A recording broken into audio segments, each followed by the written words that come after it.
Welcome all of you, the viewers of Poland Daily Culture. My name is Maria Kądzielska and we are talking today with Tomasz Grzywaczewski on Skype. Tomek, do you hear me? Yes, I hear you very well. Hello, and it's great to be here with you. Thank you very much for calling us. And you are a journalist, but also a book author. And you published a book which recently had a second edition, The Border of Dreams.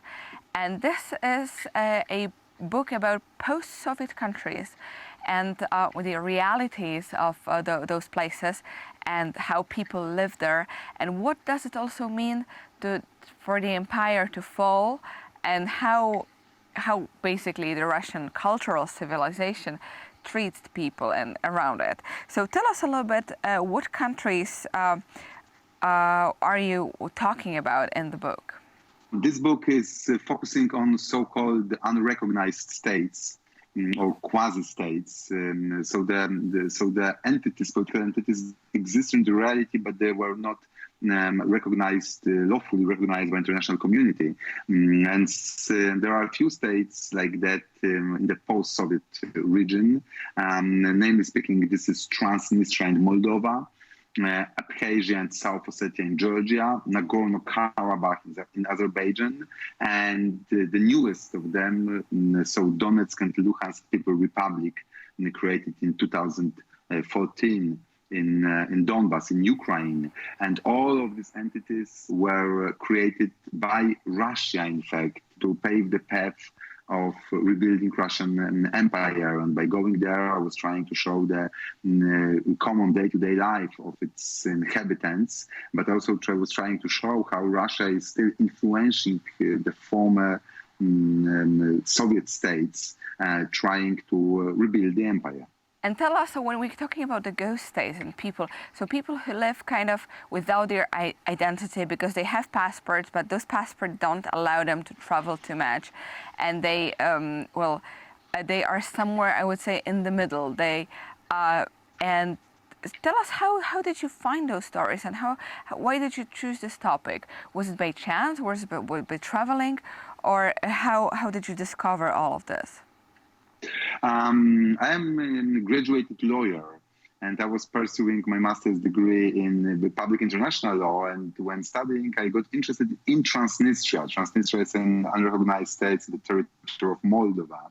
When I was reading about this topic, I realized it's something fascinating to be approached in a journalistic way, because you are going to the state that officially don't exist. You cannot find it on Google Maps.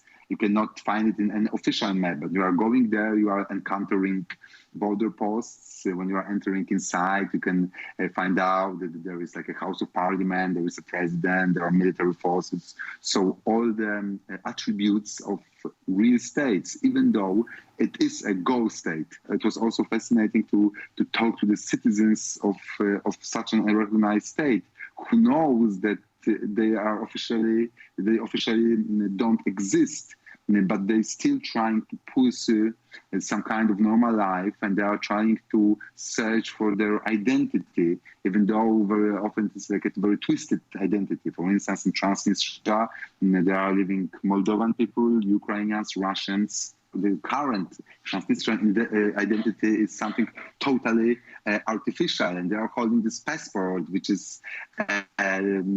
looks like a passport, but still it's just a piece of sheet because no one recognizes it. You cannot cross any border with this passport. They are living like in some kind of alternative reality. They even have their own mobile network that is incompatible with global mobile networks. So they are living in some kind of, let's say, the Neverland, the region that doesn't exist. But a horrible Neverland. I mean, not the one from Peter Pan, which was absolutely beautiful and a place of dreams, but a kind of a nightmare to end up.